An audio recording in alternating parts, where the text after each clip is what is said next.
Whoa. Whoa. Charlie's face caught me off guard right as I was taking a sip of water, and it went down the wrong. Oh, Woo! Oh boy. those lungs Yes, are sir. That is going to be the cold open. Nice. The new Goshire FCs. Yeah. Oh, Whoa. Can't even get that out without choking these days. I might not be able to do the show anymore. Oh, from New York, you are listening to Extra Time, driven by Continental from my apartment in Bed-Stuy, Brooklyn. I am Andrew Wiebe with my partners in soccer, David Goss, Matt Doyle, Charlie Davies, he of the North, Nantucket of the North, all bundled up, Charlie, and Nantucket of the North? is that? I don't even know. What is it? Nantucket. I mean, No, Nantucket's in Massachusetts. Yeah, it's in Massachusetts. It's New What England. does Nantucket of the North mean? I think It means Charlie's he's trying wearing to a call it, blanket as a fancy, shirt. I think he's trying Yeah. to say like fancy North. He's saying Yeah. Charlie's on that Yeah. vineyard. Oh, that's a like- good like- that's a good like name for the preppy Manchester for your Manchester USL team, the Manchester Fancy North. Yeah. That's pretty good. Yeah. That's pretty good. It's better than the new Goshires or the Goshire? New Goshires, baby. Yeah, whatever that That is. is so Hey, right. look, by the way, this is the MLS Cup review show. It's a special show in all of our hearts. We're not doing it in the same way that we would normally do it. I mean, before we jump Hungover into on a hotel room floor. Exactly. Before we jump into the Columbus Crew's historic 3-0 victory, comprehensive, dominating victory in the 25th MLS Cup against the Seattle Sounders, missing, by the way, 2 starters, a DP, and maybe their most important piece, well, second most important, let's give Lucas Zelarayan his shine, in Darlington Nagbe. I do just want to reminisce for a hot second, because we're doing this because of the time that we live in, from our apartments, per usual, but after MLS Cup was over, Saturday night, I poured myself a nice, large, probably 4-finger of scotch. And I sat back and just sort of basked in the glow of the Crew's victory. And then I also listened to the 2018 MLS Cup review in which Bobby Warshaw actually died on a hotel room floor in Atlanta. Like, the entire show was punctuated by breathing like this. I mean, he was expiring in the moment. The only time he talked was to say, can we get breakfast? And we said, Bobby, you missed breakfast. And I just want to say to all of you, before we do this, this is one of my favorite shows of the year, and it hurts me that we cannot be in the same place to do it. It hurts me that we were not there with Crew fans, with Sounders fans, with fans from all over the U.S. and Canada. It hurts me that we weren't able to see our friends, that we weren't able to experience this MLS Cup in the way that it's meant to be experienced. It's just a reminder. It was a hole in my day, despite the fact that this was one of, I think, on the field, one of the best MLS Cups we've seen in a long, long time. So I miss you guys. I miss everybody that would have been there. I miss you, Crew fans. I was rooting for you, and I was so happy to see you get this victory. And I hope that we're there in 2021 to do it the way that it should be done. All right, let's get into it. But wait, in the meantime, everybody keep wearing your masks. Everybody keep staying safe because it's going to be a long, dark winter. And we just got to do this for a few more months.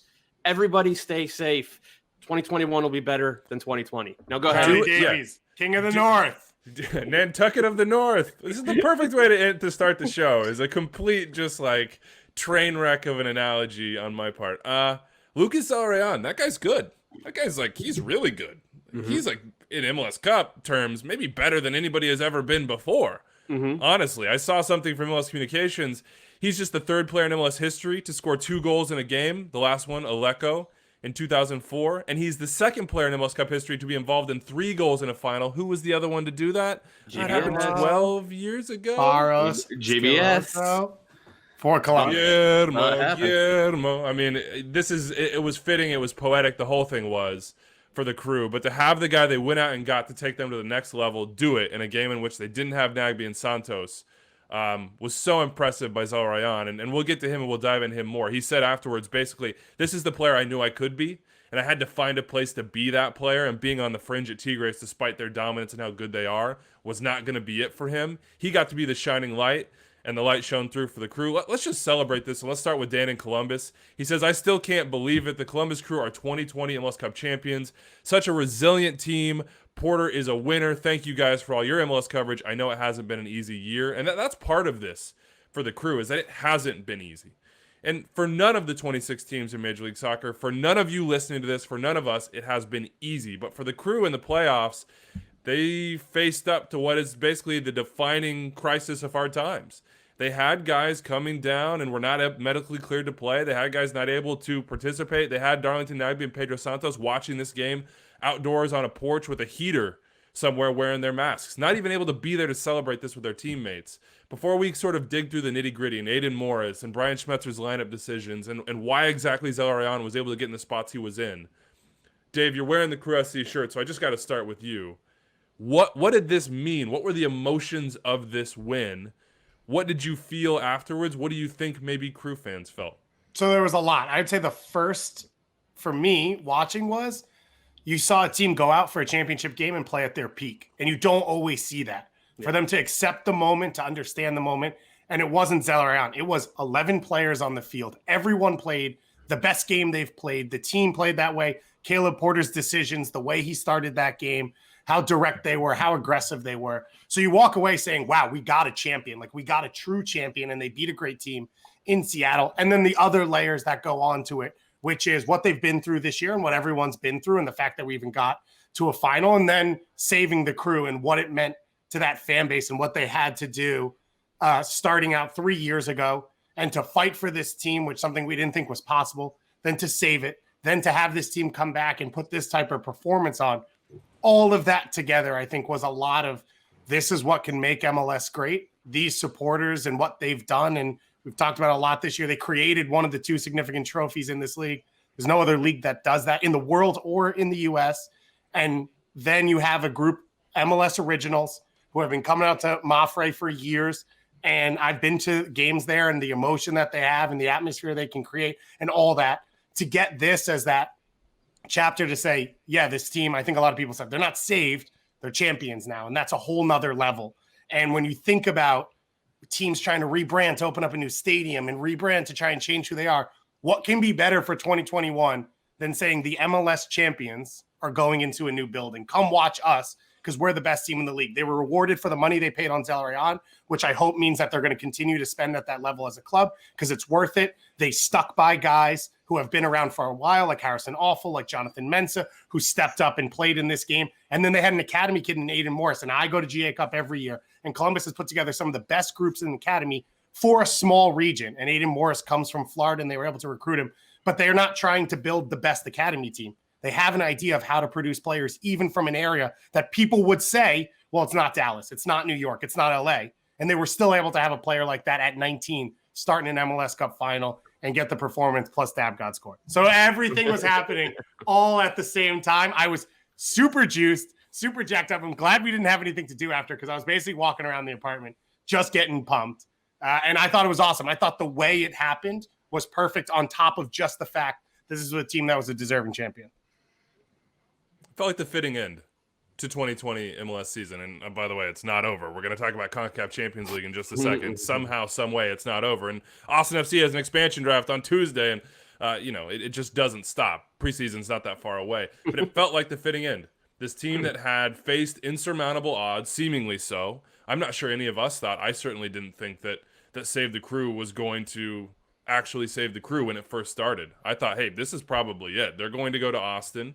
This chapter is going to be closed. This historic venue that has so many moments, both internationally and domestically, is going to be gone. And then to have the like final culminating moment for Mafre Stadium, Crew Stadium, whatever you want to call it. I mean, Dos Acero Zone, be a championship for the home team after they had lost there to the same coach who is now their coach 5 years prior. Like, I just kept thinking over the course of this week, and certainly the morning of and during the game, like, this is poetic, this is poetic, this is poetic. And then to have them put in that performance, it felt like poetic justice, the way it was supposed to go down. And look, Seattle has multiple titles in the last 5 years. It's not like they needed another one. To me, this felt like a fan base that they didn't need it, but they deserved it. And they got it, and I hope and I know that they will cherish it. And there is no asterisk on this. It is just a bizarre FUBAR year. We'll all know 2020, but we'll all know 2020 by one thing now, and that is Columbus Crew MLS champions. Doyle, what did you feel watching this? I'm going to throw an old joke in here. As an MLS original yourself. I watched this as a Whalers fan. I know what it feels like to see your team leave. And I will forever be in awe of what Crew fans did. So I am, I don't have a rooting interest in these things. I'm a true neutral, and I like the aesthetics of the game more than anything else. But just from that emotional point of view, that's how I was watching that. So I was pretty happy for those fans who have been around and who pulled off what seemed like it would have been damn near impossible to imagine it happening in any other sport. They deserved it. They played a brilliant game. I thought Caleb Porter's game plan it was really, really good. They obviously had everybody on that team step up, from the most expensive signing they've ever made to the 19-year-old academy kid who has started all of 2 professional games in his entire career coming into this one. So it was like within 25 minutes, by the time they scored that first goal, I had taken the analyst's hat off at that point, and I was just leaning back and watching this because it was like, damn, it's like everything is happening. This is the storybook ending for this entire segment of Crew fandom. From almost losing the team to this massive swell of grassroots fan movement to find an owner, to have that owner commit the amount of resources he did, to having Tim Besbitt. And she did, thank you. And having Tim Bezbachenko, who's so successful with Toronto, come home essentially to be the GM of the Crew, to have Caleb Porter come home in a way to be the head coach of the Crew, and then to put that performance together in MLS Cup.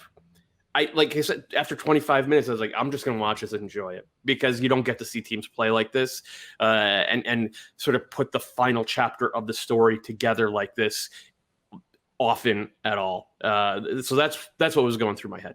And you don't see that a lot in the final. We haven't really seen it in 2020. To no one's fault, it's been so hard to put together the exact performance you want, the best performance, not in MLS, in the world of soccer. Yeah, I think 2020 has been like weirdly it's delivered on that level. Like Portland in MLS is back. Portland and Orlando both in MLS is back, like getting rid of some demons. Orlando just by being a relevant team, and Portland by playing the way they did en route to. That's only their second title in the Zelarayan Chara era, which is incredible to me. And then Philadelphia almost choking away the Supporter Shield and then playing the way they did on the final day. So like we've been kind of lucky in the midst of everything that has been horrible about this year. We've been kind of lucky that we've had 3 separate trophy winning instances where the team that hoisted the trophy really gave us a show on the day of. And I think this will be the one, just because of how dominant the Crew were and how dominant Zelarayan was. This will be the one that we all sort of look back and remember as like, oh yeah, they really did that. I look at it from the standpoint, Caleb Porter being able to get his guys to believe in their ability, missing Nagbe, missing Pedro Santos, the uncertainty is everyone clear? Are we going to have another case pop up before the game time? Everyone's on pins and needles.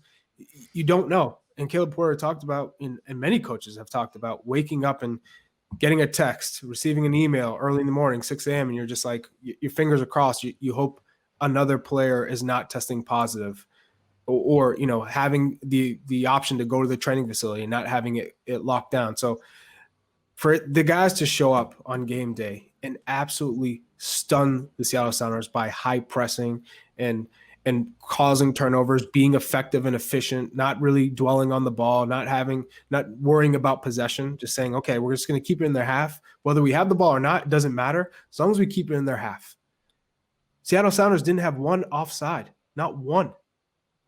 That shows you they are pinned back, and they're just hoping to try and get some possession, trying to create some openings, but the Crew were all over them. And you look at Harrison Affle, Jonathan Mensah, who was massive with clearances, interceptions, just being that defender. You didn't need him for possession or creating plays out of the back. just defending, being a lockdown defender and winning his duels, which he did. And then Harrison Affle continue to get down the right flank, playing balls and cause problems, create width for Columbus. He's probably one of the players that I look at that probably doesn't get that much credit or enough credit for what he does for that team. He is a big part of why Columbus Crew are so successful, because he's always pushing the left backs or the left wingers for Seattle back. So Jordan Morris had to defend a lot more now. And so therefore, when you're making Jordan Morris defend, you're taking away a lot of what he does to opposing teams, which is, one, the fear factor of his pace and his athleticism, but two, now you're causing him, after a lot of these players have played a long season, you're making him work hard on both sides of the ball, which now is taking away from how often he can be on the front foot, how often he can make runs in behind, and where he is when he does receive the ball when Seattle gets possession. So Caleb Porter, I can't tell you how much credit I give him and respect I give him for guiding the ship, and then the players taking care of it, listening to his direction, his tactics, and implementing. I think that is something we haven't really pounded on yet, but like the emotional and mental side of losing those two players. I mean, Pedro Santos had started every game but one this year for the Crew. Every single game but once. When Darlington Nagbe was out, they dropped off. That's when they dropped off. Of course, Zelarayan is the other part of that, and that sort of back and forth between the two of them. But like, there was reason to doubt the Crew. I felt like this is Seattle's to win, and if they don't win it, it's going to be a major blight on them. And then the result is that Seattle are the first team, sorry, Produce and Anders, to lose MLS Cup by 3 or more goals. The first team didn't even show up. All the dynasty talk, I mean, throw it out the window. Their dynasty was based on this game, these games, MLS Cup finals. It was. It is. They don't have. There wasn't another sort of like pillar in the resume. Not even close. We get the job done in these games, and they just didn't even show up. Stephen Fry said afterwards, maybe this hurts a little bit less because we didn't. Had it been close, had we been almost there, maybe it would have sort of like tore at us. But you can't look at this game if you're the Seattle Sounders and think, oh man, what could have been. You can think that before the whistle blew. After that, you clearly understand what happened. Let's celebrate Lucas Zelarayan, because I was a little bit he deserved it, but I was like, was he really the newcomer of the year because he missed some time? Yes. God, yes, he was. I don't think I can, like, whatever little inkling of thought I had about that was just dumb. I mean, this is God mode that he went on in this game. He was unstoppable. When he had opportunities to punish, he punished. His ability to finish in difficult positions and make that finish look exceedingly easy, incredible. The way that he made like Yaimar look like he was on skates in this match without very much movement, like with pauses and head tilts and just shoulder dips. I mean, you couldn't get close to him. And then once you couldn't get close to him, you couldn't get close to the ball if you're Stephen Fry because it's nestled in the back of the net. This is one of the all-time MLS Cup performances. We already said it. I mean, just based on the numbers alone, but on the impact, on the occasion, on everything. Lucas Zelarayan, as you said, Dave, he just made those millions of dollars melt away. Yeah, this is why you get a guy like that. And I would say coming into this, in abstract, if you had told me, let's say the Crew don't have one of their star players available, who can they handle missing? I thought Nagbe would be a bigger loss than Zelarayan because they don't have anyone else who can do the things Nagbe does. And not only did Zelarayan do the things he does so well, I thought he added in by working hard, coming back and helping defend, getting into tackles. And so when you look at Seattle not showing up in this game, there's a million reasons, but I think for the Crew, he set the tone and he led in this game. And that's not something he's done all year. And that's not who he is, because in Tigres, he was the 5th most important attacker and he could come in and have good moments, but it wasn't on his shoulders. And that's why you sold him on coming here and being your 10 and building a team around him. And that's what he was saying in the post game about, I didn't know, I thought I could be this player, but I had to come here to do it. And so you saw that performance where the skill and talent's always been there. I mean, what he did to, I can't even remember who, for the Revs, to get the cross in to create the goal. That's what Lucas Zelarayan can do. We saw the free kick in the MLS's back tournament. We saw the play throughout. But then the additional work that he put in this game, the energy he put in to this game to make Derek Etienne's job easier, and Luis Diaz, who I thought had his best game in months, easier because he's drawing attention from them. Zardes didn't have to score in this game, which I don't know that we knew would be the case for the Crew if they were going to win MLS Cup. All those things were available because of the way he played in this game. And so that's what it is.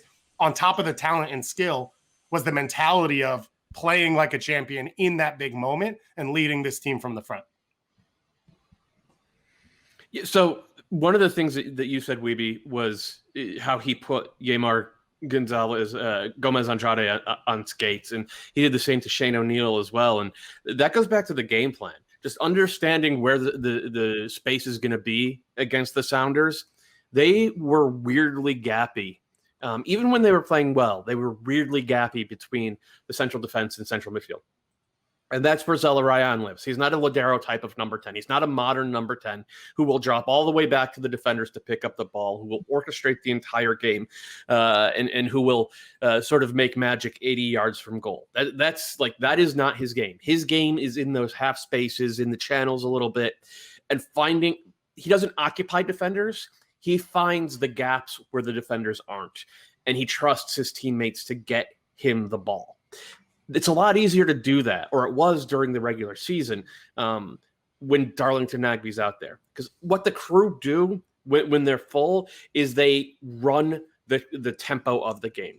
And Nagbe is irreplaceable in that regard because you can't rush him. You can't take him off the ball. So everything is very deliberate and very ponderous, and like they pull you apart with the ball. And because Nagbe and Artur, and then both fullbacks who are like basically central midfielders when it comes to their ability to pass and their comfort on the ball and find lanes, because of those guys, Zelarayan just stays in those spots. And that happened to line up where Seattle's weak spot was. The difference in this one, obviously, no Nagbe. How is the Crew going to do this? And it comes down to Caleb Porter's decision to change the tempo of the game.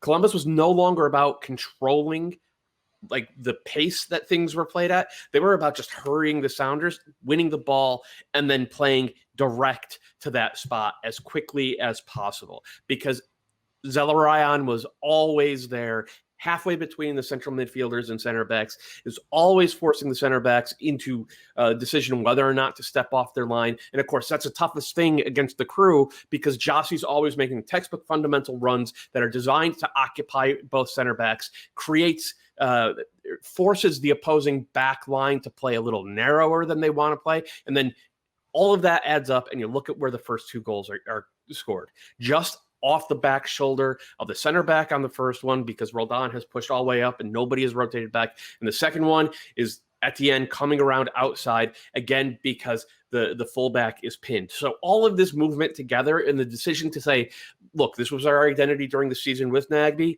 We can do a similar thing even without him, just at a different tempo. It was really well done from Caleb Porter. It was really well done from Aiden Morris and Artur. And it was just really well done from the Crew. And Zelarayan was absolutely the man on the spot to capitalize on all of it. Now, and it's not that we didn't know Caleb Porter could do this. I personally didn't expect him to do it because he is so dogmatic about that style and about the way that he wants the game to be played. So obviously with Portland, he moved away from in words at least. But he didn't do it week to week. And he didn't do it for the big game. Right, he did it over the course of a season because something wasn't working, something else was. I didn't think Caleb Porter was the type of coach who would look at this and say, I'm going to change things up because of what's happened. I thought he was going to try and plug pieces in and play the same way or drop off and say, this is what Seattle does poorly. I'm just going to make the game hard for them. I didn't see this coming, and that's why, to Doyle's point, what did you say, 25 minutes into this game? I remember Awful hitting that early cross and being like, what is happening right now? Yeah. Whether they scored or not, it was like, what is going on? And I think the whole game, I said all 11 players played phenomenally, but this is Caleb Porter's shining moment. Like, this is his crown jewel, not just to win, but the way they did in this final and to prove that he could do that. And his coaching evolution is incredible. And that was one of, I think, the biggest takeaways from this game. I think the 1 year sabbatical plays a big role in this, right? You have the success with Portland. It's kind of starting to come down. You step away for a year, you're able to reflect, and you look at kind of the perception of Caleb Porter, where he's always coming off as the guy who has all the answers, is very cocky. He has that kind of, I don't like that guy because of his mannerisms and the way he carries himself, almost like too pretentious.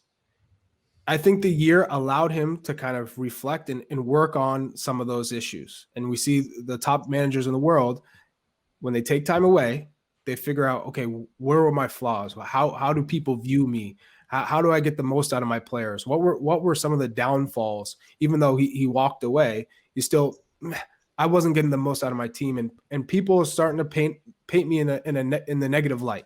So Jose Mourinho has done that at Tottenham, and we all thought, I think everyone thought he was done. I think he came into this Columbus Crew situation with a more of an understanding and more of a willingness to listen, to have the back and forth, and it's not my way or the highway. I heard Jason Kreis also talk about, earlier in his career in New York City FC, it was, you either listen to me and do what I tell you, or you're out, and there's no middle ground. As a coach, you have to have a middle ground. There has to be discussions. There has to be the dialogue between the player and the coach to go in the right direction, so both of you can kind of continue to move forward. And I think when you look at just the players when they celebrate, what players go into a press conference to go get their coach and come celebrate? That doesn't happen unless he literally has created these relationships, these personal relationships with these players. And he talked about after the MLS's back tournament, this was our team evolving. We didn't win the MLS back tournament, but that's not the goal. The goal is MLS Cup. This is going to help us when we on our quest to get MLS Cup. And I look at the situation. I say, man, Caleb Porter has really grown as a player, a person, as a person and a coach with his players. And that's where we've seen the development from Caleb Porter and the humble approach instead of the, I know all the answers, I'm the top coach and I have this and this. It's more, this is what my team is. I go out and I try and give them the game plan and they execute. So well done. You saw, I think, the relationships in the celebrations after that final whistle. And you certainly saw the emotion from Jonathan Mensah. We talked to Jonathan on the show, and he sort of like led us just a little bit behind the curtain. I think there's so much more back there that he's just not willing to share, but you could feel that coming out. And he said afterwards as well, like, he and Darlington are so close, and so to not have Nagbe there to celebrate with was really painful, and not to mention the family side of things for him.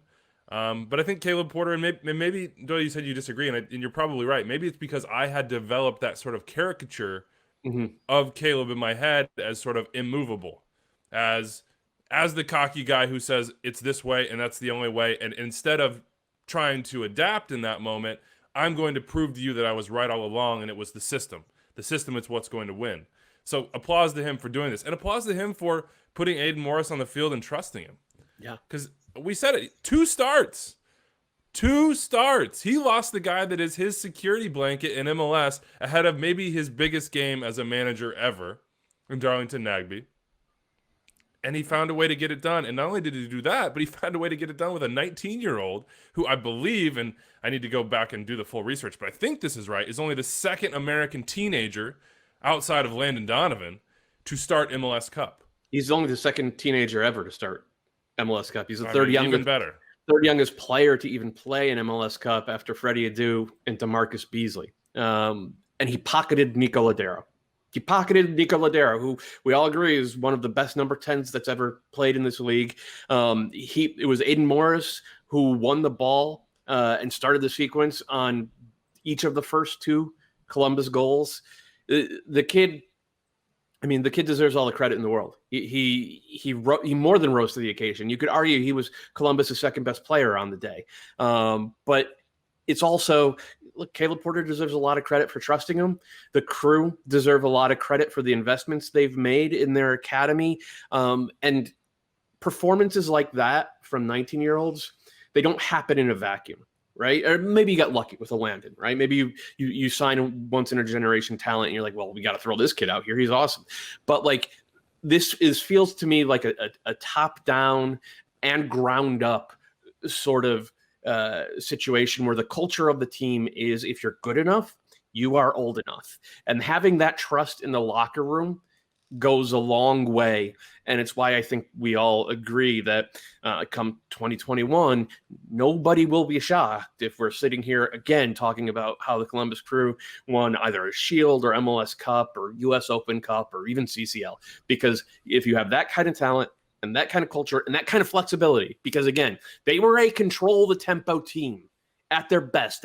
When they were beating Philadelphia, when they were playing so well in early part of the season, and MLS is back, when they had Nagby, they were saying we were going to get on the ball and we were going to use that ball not only to pull you apart and create chances, but to make sure you never are able to transition against us. You just can't counterattack against the Crew. They lost that. And then they went out and played probably their best game of the season in a completely different style. That's incredible to me. It is just a monumental achievement. Yeah, on the day, but also overall for how this team is built and what they're capable of. So I just want to bring up one of the top scenarios that I think of when we talk about this was Greg Berhalter doing it with the Crew against the Red Bulls, which was that surprising. I also want to bring him up just because I think 7 or 8 of the starters on the field in this game came into this club under Greg Berhalter, including sort of Aiden Morris in the academy. And I just think he deserves credit in this moment to say, at a time when the club was not focused on being, strong, anything.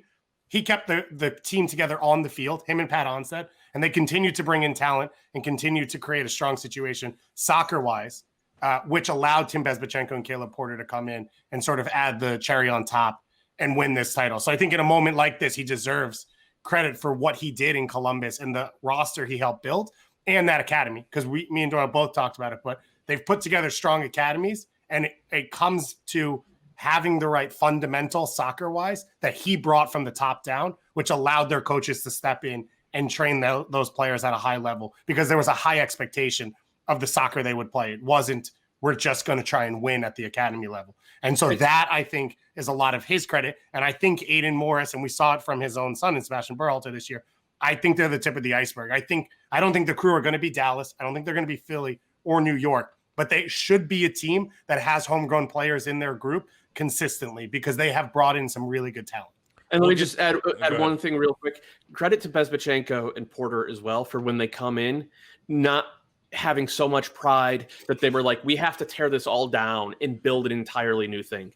It takes a lot of self-confidence to say, well, the guy before us, he left a really good framework. Let's just add our own little tweaks, add our own, sort of bells and whistles to this to make it our team. And not like, I'm sure that they are both entirely happy, to say, hey, Greg Berhalter did a little bit here too in building this. We just were able to push it over the top and turn it into champions. It takes a lot of confidence and a lot of belief to do that. We had a good debate in the pre-show meeting about Aiden Morris, and Charlie, I know you got some thoughts on that. Out. I do want to save that because we'll talk a little bit in a second, and maybe we'll just do it in CCL, talking about what can come for the Crew. We have, get out your watches, folks, all the people that text us and email us and tweet at us. It has been, Producer Anders, give me a number here. How many minutes are we into the show? 32 minutes into the show. We have not dug into the Seattle Sounders at all. We have strictly celebrated the Columbus Crew. In fairness, I would argue we're having the same performance that the Sounders did in MLS Cup. Whoa. We waited about 35 minutes to start playing. Whoa. Wow. Okay. Can I grab my Sounders pin that Chris Argus emailed? It's perfect. We're down 2-1. We're down 2-1. We just saw Dab God do the chili celebration, which was class, by the way. Well done from him. And we're we're regrouping. We're like, crap, what do we do now? And we're probably never going to figure it out. Let's just talk about the lineup decisions. And Charlie, I'll let you kick us off here. I truly believed that Brian Schmetzer would go back to his veterans, his international players, arguably the best right back or most complete right back in the league in Kelvin Leerdam. I thought he would go to Gustav Svensson. He did not do it. He did say afterwards that Nico Odero had a calf injury. To me, that's all the more reason to play Gustav Svensson. What happened to the Sounders in this game? How much did the lineup decisions play a role in that? And how much does it just go on the players for not really showing up? Well, it goes a lot on the players. When you look at the players, the responsibility to have a certain impact, energy level, the intensity, it wasn't there. That was lacking. But also from looking at the coach and how he lines up the team, you need Gustav Svensson on the field. He just scored the game game winner or the goal against Minnesota to get them into the MLS Cup. He's fit. You play him. You play him. You start him. He's played in World Cups. He's an anchor. He's going to be in the midfield. You're talking about Zelarayan, who's going to be buzzing around. You need someone who knows spatial recognition, who knows where to be, when to be, and how to deal with a player like Lucas Zelarayan, who's going to be able to help organize and someone that you don't have to worry about at all. Also, I think more importantly, is Jovan Jones playing on the right side. And I've said this, I can't tell you how many times I've said this. Jovan Jones is a left-footed player. He's playing on the right side. This isn't a creative coming inside, combined, shifty, slow the game down. This is a player who has a lot of pace, likes to go north and south. He's not an east-west kind of guy. So if you're playing Jovan Jones as an inverted right winger, you're not really helping your team. And on top of that, the right back, if you played a right back who gets down and often, then you're like, okay, I'm going to have an inverted winger who's going to come inside and then create some more space for, let's say, a Calvin Leerdam to come up and play these balls into the box, create opportunities, even score for himself. Jovan Jones had a very poor game, and I'll repeat, he had a poor game, not really, really well, which someone else had stated. That hasn't stuck in your mind. Right. He had a poor game the match before. You go to Christian Roldan, which you used this in the game against Minnesota, where you said, okay, let me make some tactical adjustments, and that's what Schmetzer did. Roldan goes to the right wing position, and he brings Svensson in, and it changed the game for you massively. And Will Bruin came in and also gave you a spark. But those were the two major changes. I would have started this game, no doubt, with Leerdam and Svensson, because you're going in off the high. They have fresh legs because they didn't play 90 minutes. They didn't play the full game against Minnesota. So they're going to come in with this energy. Plus they're buzzing their experience. Could be both of their last chances to get an MLS Cup. So why wouldn't you play them in this situation? Especially I think where Svensson is alleged to be going back to Sweden after this year. I'm playing him. So I think he started the team off on the back foot, on the wrong foot. And then you look at what Jovan Jones did in the match. You look at Alex Roldan, who is just not good attacking right back. And defensively, yeah, he's hung here and there. But as far as the understanding of where to be, when to be, he's still growing. And he's literally in his first year as a right back. It's insane that he started over Leerdam in this game. It is. For me, it's mind-boggling that you started Alex Roldan over a healthy Leerdam. It blows my mind. And then Jovan Jones again. You're not giving your team the best situation, best opportunity to win. If you put Roldan higher up the field, who someone's buzzing around breaking up plays, now you can push guys higher up the field because you have a ball-winning midfielder who's now playing on the right side, who loves to come in and tuck inside. So you're overloading the midfield, and then that brings in more players to kind of consolidate the midfield. You're giving the right lane wide open for Leerdam, and you wouldn't want anyone else besides Leerdam to have that option to provide the width, to be alone to play balls in the box to Rui Diaz, who was starved of service. So I think Schmetzer made a massive mistake with his choices in the lineup. So I think also one of the things is I think Brian Schmetzer wanted to ride the hot hand, what had been winning, and yet it had been disproven against Minnesota. They were bad in the first half against Minnesota. And then on top of that, these players came off the bench and won the game, as Charlie said, against Minnesota. Like, I understood going into that game that he has his ideas about momentum in a group and the flow of things, fine. But that'd been broken a week ago. So to choose to push yourself back to that in this game is the part that made no sense. Because from a soccer point of view, it didn't make sense. And then from an emotional point of view or a confidence point of view, it also didn't make sense to make that start. And the reasons are on top of, Roldan, then can he pin back Milton Valenzuela or help defensively against him and make his life harder? And so then you have more help there. Does it make the life easier for the defensive midfielders? Because now they don't have to shade to Alex Roldan's side as much. And I think the biggest one, as Charlie said, is in possession. We've seen for 3 games, Alex Roldan just not an effective player in possession, doesn't keep it, doesn't hit accurate passes, doesn't play crosses at the right time, gets a lot of them blocked. Doesn't get forward. Leardam has been a top 5 right back every single day since he's been in MLS. Not the number one, but top 5, which is consistent.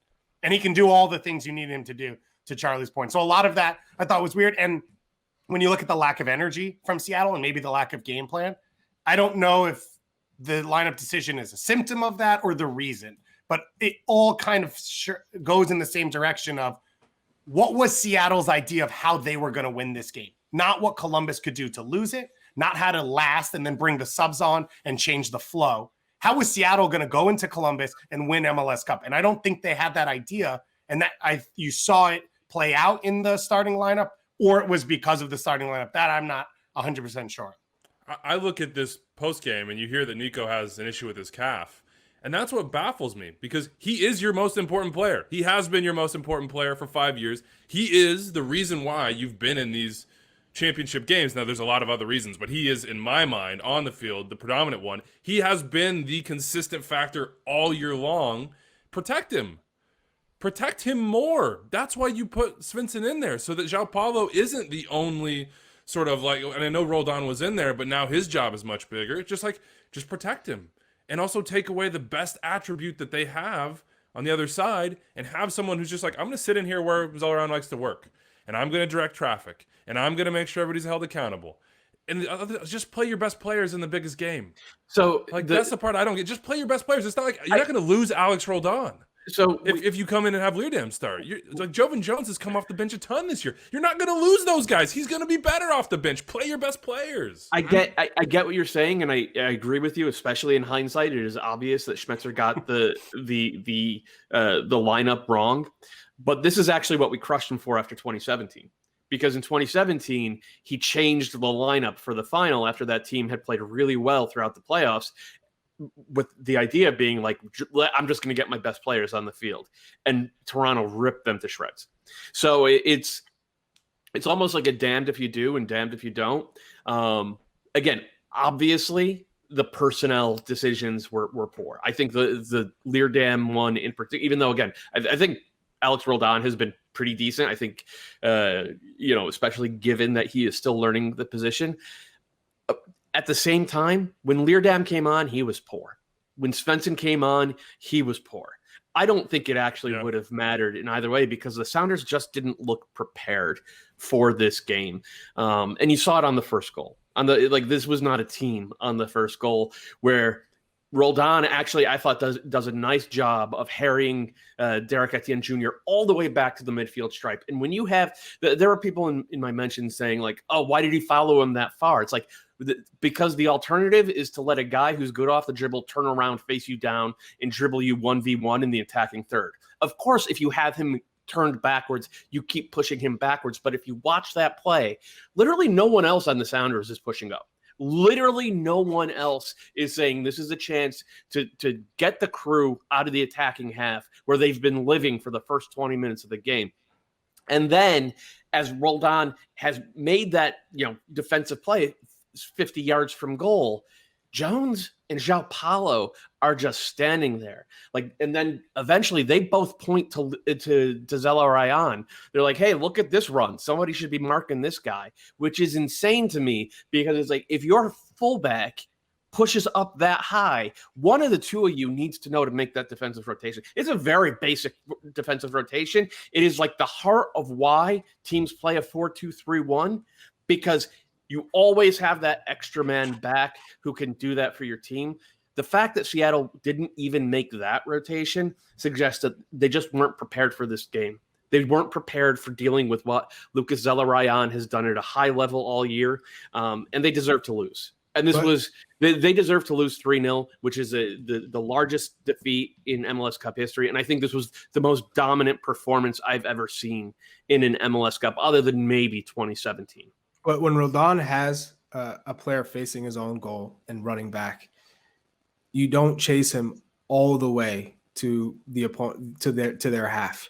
It gets to a point where you're forcing him back, and then the next guy, you get into his zone, the next guy comes over and deals with him, and so therefore you're creating an opportunity to win the ball back. but you don't just continue to follow him all the way in. And I think no one came over to help Roldan as well. So then you're like, well, no one else is tuned in. Why aren't other players tuned in? Because he felt that I have to follow him because no one else is coming over as he continues to move back towards his goal facing.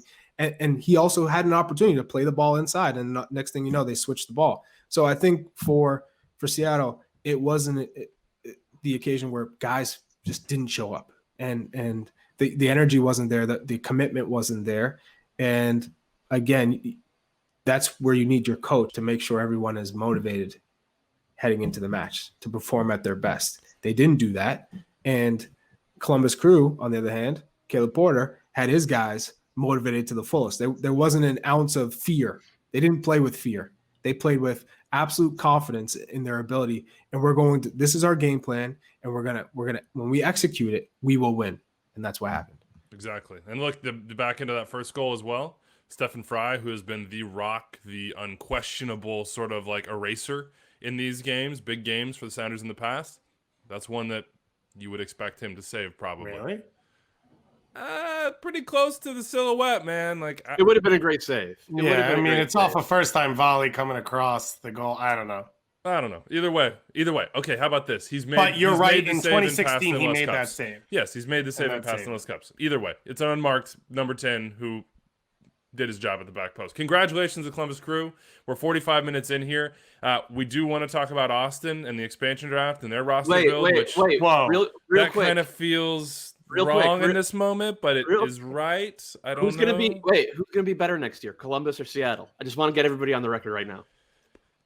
Well, regular season. Who's gonna have a better regular season record? Can I just throw my receipts out real quick? I think I picked Columbus second in the East to start the year. I picked them to win MLS is back, and I picked them for Supporter Shield, like with 2 months left. So I got all of those wrong. But I've been high on Columbus for a while, and I'm pretty sure in our preseason I had Aiden Morris in my we did hype Aiden Morris. We did hype him. Yeah. We all did. Get out of here. Don't try to pretend that there's only one person going through the turnstiles right now. Hey, other people can have that Jordan receipts. Angeli interview where I said he's the best Morris. Yeah, I'd take the we out. Goss was high on the Crew all year. I remember him. You were all in. So I got you. Yeah, but where was Dave? Did we do MLS Cup picks? Did we have like brackets we had to submit? I feel like we did. Yeah, I think last Thursday we did in front of a camera. Picks. There was 3 of us, and only one of us picked. No. Rewind a little bit farther back. That was when you had an easy choice. When it was only 2 teams. Rewind back to the beginning. As easy as your choice, Weeby, where you chose Seattle. So nobody's gonna answer my question then. I'll take the Crew. They're younger. Yeah, I'll take the Crew as well. Charlie, I'm gonna go with the Crew as well. It's also regular season. When does Seattle play well regular season? Hey-o. All right. As I said, it feels sort of wrong, but it is right. It's Austin FC. The expansion draft's coming up on Tuesday. I mean, we crowned a champion, and within minutes, we're already switching gears. Caleb Porter said it afterwards. He was basically like, yeah, we're champions. I'm excited, but like there's a ton of work to do, and it all starts back up almost immediately. The worst thing in MLS, by the way, just real quick, is they tell the players on the championship winning team that they're not coming back next year before the parade. Obviously not a parade this year happens because of that turnaround. And when they go back to the hotel. Yeah. Literally. So you win the title, then you get told you're being released, and then you come celebrate with the team you're no longer a part of. Literally, that timeline sucks. It's hard. We lost MLS Cup final to LA. You get everyone's down. Even if we had won, right? Party, whatever. You get back to the hotel. The plan was always to meet the coach and the general manager, the sporting director in the room and say whether your option has been taken or declined. You're like, okay. And this is you don't get 5 you can hours. even go out. You can't even go, like, you can't walk in there with a 12-pack. It's like, you line up at the door, huh? I've been to two parades where you talk to players who are like, yeah, by the way, I'm not coming back next year. At the parade. And you want to like interview them about how happy they are to be in that city and win. And they're like, yeah, I'm so pumped. My option got declined. Yeah. Also, I know you both were keen on people picking the Sounders for next year because Caleb Porter's team the following season after playoffs, they usually flutter. That is the big test for Caleb. It is. Right? And he said it afterwards too. He knows it. Yeah. So that'll be really interesting to see what we get out of the crew in 2021. I hope they play like they did this year because they were one of the most fun teams in the league to watch. Mm-hmm. All right, we haven't had the Aiden Morris argument. Maybe we'll get it later. TBD on how fast we can go through all this. Tuesday, 6 p.m. Eastern, Austin FC, the expansion draft, those protected lists or unprotected lists, whatever you want to call it, those are out. It's going to be live streamed on every channel that Major League Soccer has, whether that be YouTube or Twitter or Facebook or the site or the app. So you can watch it at 6 p.m. Eastern. And remember, this is not an Austin FC thing. This is an entire league thing. The dominoes that start falling in this are massive, whether it be trades, whether it be guys getting taken themselves and then moved, whether it be signings. So there will be a trade window that comes afterwards, and there was a trade window that already opened up with some big moves. Austin FC get 5 picks. The 10 teams that had players selected by Inter Miami and Nashville SC during the 2019 version of this expansion draft, they're exempt in 2020. They don't have to protect players. They don't have to mess around with the whole thing. They know their rosters are going to stay intact. These are the teams that got a little something to worry about, or at least should be hitting the phones trying to affect the way the day goes. NYCFC, Cincinnati, LAFC, Columbus Crew, Seattle Sounders, Minnesota United, Portland Timbers, New England, Atlanta, and Sporting Kansas City are the teams that had players selected. So I had that written wrong. Those teams are okay. Not to introduce fear into your hearts. Those teams are okay. Everybody else, be very, very your afraid. defensive rotation in a big moment. Dude, I just was pointing. I was just pointing. I was like, Dave, pick me up here, man. Like, where are you? Where are you? Where are you? Let me go through the whole thing. So the other 16 teams, you can protect 12 players, and everybody else is out there. You can only have one taken from each club. Correct. Once it's taken, you're out. And GA players and homegrowns are automatically protected. So that is very, very big. Before we get to our guys that could be taken, that we think are good targets, here are some trades that went down for Austin. I believe they made 5 deals in that little trade window between MLS Cup and right now. They got Nick Lima from the San Jose Earthquakes, $500K in GAM. Quick thoughts. What do you think about this trade? Doyle, what's your thought on Nick Lima? He never seemed to be an Almeida guy, to be honest. No, he did not. I think there was some tension there. It wouldn't surprise me if maybe Lima had asked to go. This is a good haul for San Jose, assuming that they're confident that Tommy Thompson or Paul Marie maybe can play that role. They just re-signed Tommy, so yeah. For Austin, I think it's a no-brainer. You get a high-level starter in this league. It's $500,000 of GAM, which is not nothing, but for expansion teams, that's not a ton. And we saw what Nashville did last year in terms of like get proven guys to play at the back. Don't be anything fancy. Have guys who are going to compete every single game and win their duels, and that's exactly what Nick Lima is. And he can push forward a little bit too. So I like this. I like the Cascante trade as well. I don't think he's a great MLS center back, but he's been around for a couple of years. He's a Costa Rican international. He's had some good moments. He's in the prime of his career. Ben Sweat's not great at left back, but for $100,000, like that's an easy choice. Like he's probably not going to lose you, too many games. He's not going to win you anything. So they have guys in the prime of their career now along that back line. They still need to find their own Walker Zimmerman, but this was a good day from Austin, I thought. I think the way you feel about Sweat as that trade, that's how I feel about Uli Segura. He's not going to win you any games, but he's not going to lose you them, and $150K is nothing. For a little context, Nick Lima's younger, but I think Daniel Lovitz was 15 GAM, 15 TAM, and an international spot, which is about 150 right now. Mm-hmm. So if you think of okay. So if you think Lovitz was about 250 in value, he was 3 or 4 years older, and Lima now comes out to 500, but he's an MLS starter. He could possibly play on the left if you need him to, a little flexibility. Yeah. So it's probably a good move in the end for them. John Gallagher is the other one from Atlanta. This is 175 GAM to start. Maybe could get up to 225. Had some nice moments for a bad Atlanta team this year. One of the few bright spots. So yeah, they said, Claudio Reyna said, look, we want to have leaders. We want to have MLS experience. We understand that trying to integrate a squad and players from overseas coming in and not knowing the league, that you have to have guys that understand it. It can lead the way and can sort of be like guardrails to say, okay, this is the way it works. This is these are who these players are. You've never seen them in your life. This is who this team is. This is how the situation with travel or logistics or whatever else works. We can help you settle. That's what they're looking for. We'll see what that means in the draft as well.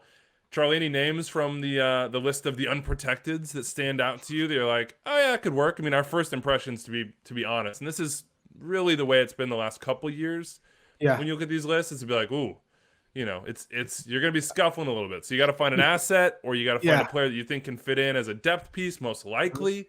But look, I mean, Joe Willis came from a trade when Zarek Valentin that Nashville made last year. So they got a starting goalkeeper out of it. I mean, there are ways to create value, to create potentially starters.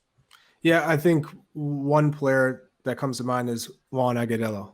And Juan Agudelo is a player who the league, many teams in the league have always held in high regard. They always look back to, when he made his national team debut, that the potential was through the roof. The limit of his ability. Everyone thought in the bicycle kick in the 2015 playoffs against DC United. You've always seen some of these plays that he's been able to do throughout his career, and you're like, wow, this player can be something special, but it's never been consistent.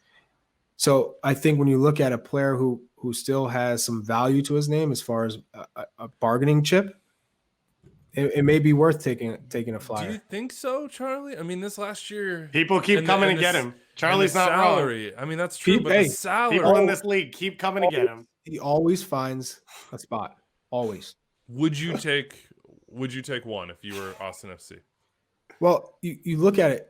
I'm not saying you take him to play him or build anything to flip him. But to flip them, yeah. I'm a flipper. I'm in the flipping business. Gotcha. Yeah, you're trying to flip. Can I throw in a couple names out there? I would take Kamal Miller from Orlando 100%. Pretty quickly. If you're talking about a guy who can play multiple positions, and look, he's not going to be an up and down left back, but if you're just trying to be solid, he can be there, and you need MLS experienced center backs, why couldn't a Kamal Miller be like similar to a Dave Romney for Nashville? Why couldn't he? I don't see why he couldn't. He has a little bit less experience, but he played in big games this year. And in the same breath, Teshra Akindele would be one that I would look at as well. Not to be a starter, but to be a multi-position guy who will put in the effort, be good in the locker room, and understands the league, and can get the odd goal too. I think both those guys would be guys that I would look at as well. And maybe Ryan Mira.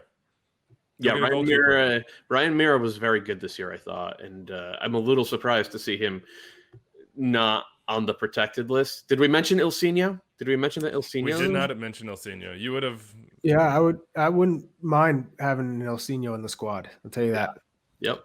I don't know his contract situation, so I don't know that you would take him here and not try and sign him outside of this. But Joe Corona is a guy who you're coming to a city has a massive Mexican American population. He had a tough year this year, but in fairness, playing for the LA Galaxy in midfield is an undesirable position. He's not a guy that I would be surprised to see on this roster, but I think he's a free agent. So I don't think you have to get him through the and that's the rough thing about looking at these unprotected lists. And I just want the folks out there when you go through to think in this way. Like, you got to think about contract status, you got to think about contract number, and you have to think about what other mechanisms Austin FC or other teams, because that's part of this. Other teams are going to use Austin FC as a tool to make the moves that they want to make, because Austin can go choose from this list. Like, would you take a free agent in the expansion draft? No, probably not, because that's a wasted use of that pick, and we've seen teams in the past waste their picks. Talking to you, FC Cincinnati. So you want to get this done in the right way, and you have to be smart about the way that you do it, because if you can get them somewhere else, whether it be like, hey, here's a 4th-round draft pick, hey, here's $50K in GAM, you don't use this opportunity to do that. Some other names we had on here: Derek Cornelius, that goes back to MLS center backs. Miguel Nazarit, you threw out there. Doyle, he's a Colombian youth international, didn't really get run for Nashville, and maybe he's one you take a flyer on. Jared Stroud, Michael Azira, I know he's gone in this a lot of different times, but maybe you're just saying, hey, we're looking for like a low salary, 15 game, can spot start at defensive midfield, knows Colin Warner knows role. the league. Yeah, I mean, there you go. You got to have those players. Yeah, absolutely. So, there's a rumor out there that Matt Beasler might be headed to Austin. He obviously announced that Did we start that rumor? We did not. The rumor? No. We did not. Someone else did. It is not substantiated in any way, but it would make a decent amount of sense as just a guy who knows MLS. You'd assume they're going to try and get a fairly experienced international center back. Felipe could be a good addition too. Coming off, he's older. He's coming off an ACL. Looks to be like he's gotten his fitness back, but on a low budget. Someone who's going to be in the mix, rotation. You're not saying he's a starter every week for an expansion team. wouldn't be the worst signing. I think Beasler could be interesting depending on where he is physically, because everything I'd always heard about Kansas City is that he really was everything that anybody who was in that locker room says is that the culture they had as players in that locker room was as strong as any they've ever been in. And Beasler maybe is not the most like demonstrative on the field all the time, but everything that I had heard is that he is sort of like the guy that's setting that culture in a lot of ways. And so if you're, I know Josh Wolf will have known him from back in the early Wizards days when Beasler was just coming into the league. There's a relationship there. Maybe that's a way to help set your locker room and set expectations and go forward. We don't know where Matt is physically. We don't know what he would be on the field. But that's something interesting to think about. And your assumption is him and Cascante are splitting a spot. Neither of them are Yeah. true MLS starters. There's been rumors around Paulo Aguilar. There's probably a big-time center back coming in at some point. TBD. We'll see. And by the way, 6 p.m. Eastern, again, interviews with Claudio Reyna, all the picks live, MLSsoccer.com, the MLS app, YouTube, Facebook, Twitter, Doyle, Kalen, myself. We will be able to guide you through everything that's happening in that moment. Any other trades from this half-day window that stood out to you? Marco Farfan to LAFC, but we knew that one was coming. We did see Colorado pick up the number 6 overall pick in the Super Draft from Chicago for $125. I think that Kalen Montgomery is an MLS roster player. I was surprised that Dallas didn't give him any shots. Same. 50,000 from Minnesota. It's basically nothing for Minnesota. I think they've done this a couple times now where they've just kind of valued guys they think should be on an MLS roster. And sometimes they'll hit for you and sometimes they won't. And then you'll move on. But I thought that was a smart move from Minnesota. It surprised me, actually. Give me a little bit of scouting report here because I personally just don't know Callum Montgomery at all. I think he was big left-footed. Yeah, he was a top pick a couple years ago. Big left-footed center back, Canadian. Has he made his debut yet? He never played in MLS. Only North Texas. No, I mean for Canada. Oh no, but he's a guy who could, I think, end up being a Canadian national team center back. He's pretty athletic. I'm with David. I'm surprised that he never got a look with Dallas. Maybe they like Breck Evans better for that role, but I mean, he has the profile of a dude who could end up being a starter in this league. He really does. It just needs to get to the right spot and get the right sort of development and the right chance and then take it. And this is also one of the other things that came out, I think, from this one or whatever always is. This is a salary cap league. So if you see assets, you take them to the point about expansion draft just to move them later potentially. Yeah. Right? So like that's what I think with LAFC and Marco Farfan. I think Farfan could be an MLS starter. I don't know that left back's the position they needed to fill. But you see Portland, they're bringing in a big-time left back from South America. He's available. So just go get him. And if you want to move him later because you're trying to get to the top of an allocation list or you're trying to pick up some extra GAM or TAM from someone, then you still have it. But there's no reason to not try and build assets on your roster. I think there's also a bigger picture aspect here of how MLS teams are sort of internally starting to reevaluate guys who are on the fringes of rosters, like Nashville paying $2.25 for Hendwala Boana or LAFC paying $300,000 for Marco Farfan. These aren't starters. They haven't been starters, but they recognize that there's talent there, and it makes more sense to pay $2.25 or $300 internally than to go out and spend $400,000 on the number one allocation spot in order to bring back Andy Nahar. Like MLS teams have paid a premium. No, they have paid a premium for overseas talent in recent years, and the hit rate has frankly not been great. Whereas if you have an infrastructure in your club to develop good players, that works just as well for Americans as it does for imports. And teams are sort of starting to recognize that. And it's creating a little bit of an internal transfer market where one didn't necessarily used to exist. We've crowed about that for a long time. Wanted to see it. Can we do this? Should we do this? It feels weird. I haven't been able to deal with it emotionally. I haven't grappled with the return of the best competition in the world, Concacaf Champions League. It is back. It is bizarre. It makes no sense. Every game's being played at Exploria Stadium in Orlando. It's like single elimination in one. It's away goals in the other because we're picking it up in the middle of a pandemic. It is everything that we could have dreamed of and nothing that I'm personally prepared for in this moment. Before we get to the 4 teams that remain, and that is Montreal Impact, down 2-1 to Olympia. You may not remember, but they lost at home 2-1 to Olympia. New York City FC, right before the pandemic jumped off, Tigres beat them here in New York, 1-0. Actually, in New Jersey. Actually, New Jersey, yeah. Yes, I forgot about that. And also Atlanta United got smacked up by Club America in Azteca. So they're down 3-0 going into this second leg. And then LAFC and Cruz Azul never did play. And now LAFC is catching Cruz Azul on like the most epic collapse in the history of collapses from a team that knows epic collapse like no other. They have a chance. Before we get to that, though, can I just express my chagrin, my anger, my frustration, my confusion that Atlanta United would be rewarded with a CCL spot for 2021 based on literally nothing that they've done this year on a technicality from last year. I thought MLS is back, that the replacement there that's the US Open Cup replacement, essentially. It should be. It should be. No, Atlanta United's going to be in, and everybody's going to hate it. And I know they might have Gabriel Heinze. I know they'll have Joseph Martinez back, and so they might have a chance, and it might be good. But it's BS, man. They did not earn this. The Sounders should be there. Sporting Kansas City should be there. Sorry, I understand your point, but it's a U.S. soccer competition, and to say the winner of an MLS is back tournament where other clubs from the U.S. were not eligible so gets is a little tough. Okay, fine. Give it to Minnesota United. You already had your crack at it, Atlanta. You already had you got in. You played it. We don't give it to a runner-up because the other teams are bad this year. This is not even the same team that won it. Yeah, but that's always been the case. Well, come on. I just don't like it. I just don't like it. I don't. I'm with you. I don't like it. They didn't earn it. They don't deserve it. But Dave is right in a way, and I hate to say that. Yeah, it is kind of like you have to have that opening. So, and it's, you know what? Sometimes hate watching things is better than like enjoying it. Wow. And Atlanta's going to be the first MLS team to win CCL. I mean, you saw the reaction from them. And Weeby's going to be like, I'm an Atlanta guy. Yeah, exactly. I'll just come full circle on it. Well, that's the most fitting way for this to happen. They better pray and hope that Heinze works out in that first 6 months. I'll tell you that. Because if he doesn't, Arthur Blank doesn't play any games. There will be some major changes. And to be fair, it didn't seem like Atlanta played Anthony that many Hudson games about how to deal with CCL in his first preseason. Oh God. Well, to be fair, Gabriel knows that that's preseason.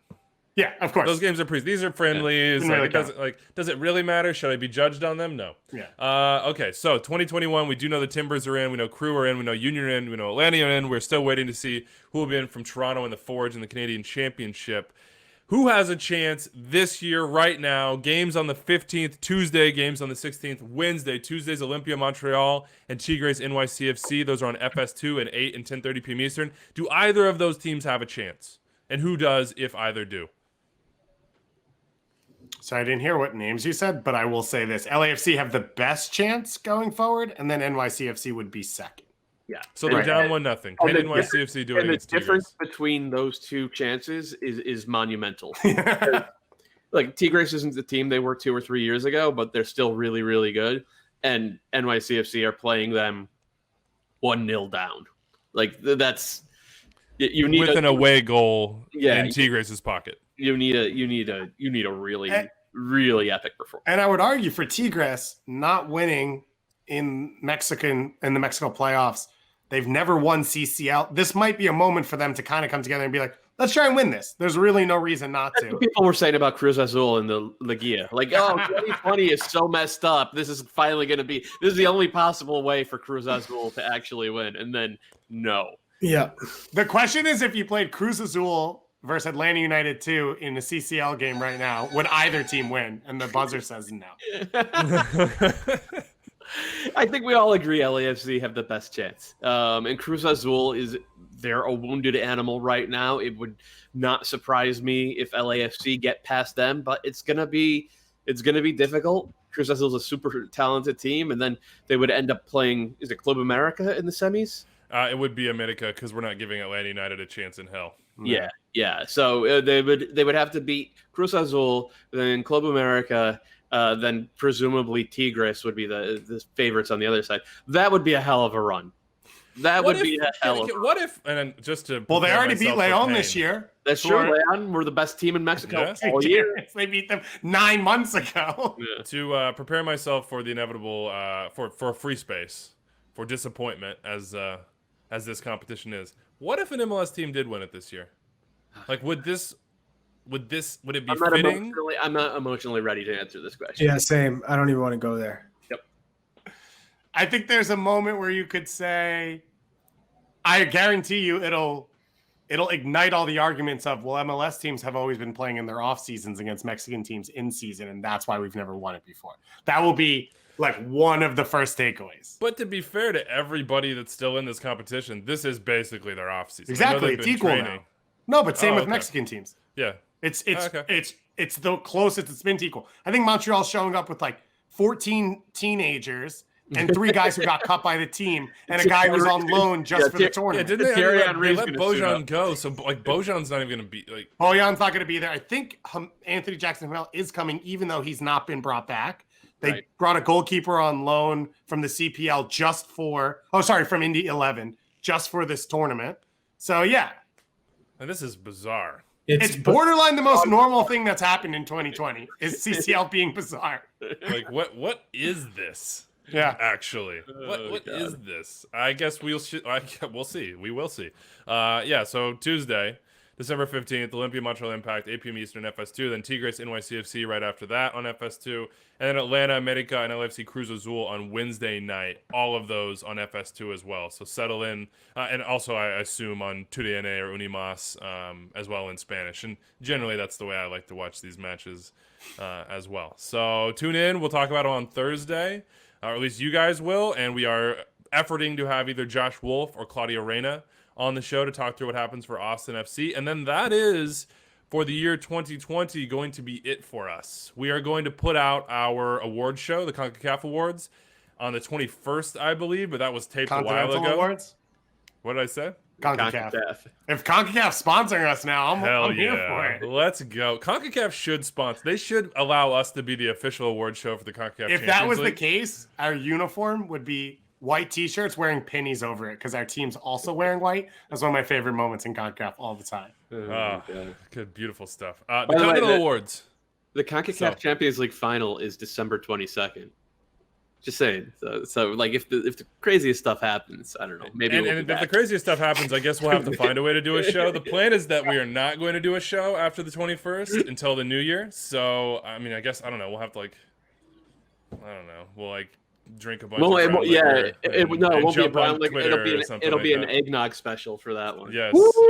This is and also this is my last show. Yeah, this is my last show for 2020 as well. So Dave will guide you through everything on Thursday, and then when we return, it will be from New York, from my house in Kansas City, Missouri. Everything will change. So prepare. Are you allowed to still say New York, New York? Oh no. Yeah. How much allocation did Sporting KC have to send to get you down there? Yeah. What's the number on Weeby? I was assuming that Charlie would just say it's a free transfer because I'm making, I'm going where I really want to be. I'll just take that out of your pocket, Charlie, before you can throw it out there. But now I'm thrown into disarray. It can't be from Kansas City, Missouri. It's got to be, man. If you start saying that, I'm leaving the show. No, we're truth tellers on this show. We can't start with a lie. You're not from New York anymore. Maybe Doyle will do the intro, and then Weeby will come in. That's definitely. Oh, hey, Goss, you've hammered the intro before. I know you can do it.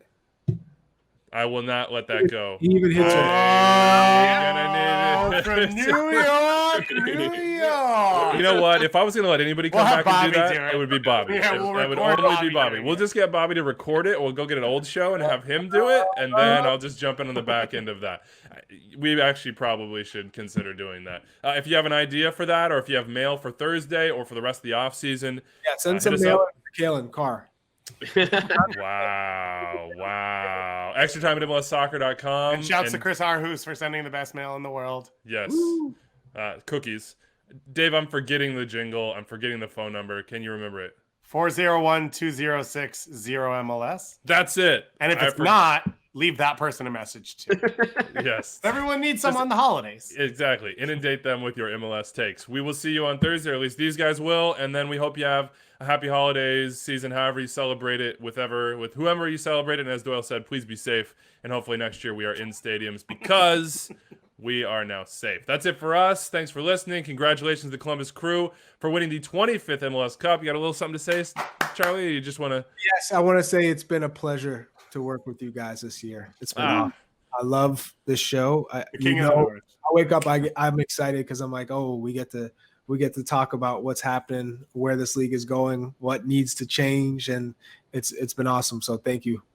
Charlie's excited for 2021. A lot of teenagers walking into coaches' offices and demanding playing time. This is the new MLS. Yeah, we didn't get to that Aiden Morris conversation, did we? We'll do it on Thursday. Yeah, you can do it on Thursday when Charlie can't respond back. All right, that's it for us. Enjoy your week, everybody. Again, Tuesday, 6 p.m. Eastern, the expansion draft, Austin FC making 5 choices, and then probably a flurry of trades afterwards. So tune in. Coverage at MLSsoccer.com. See you later.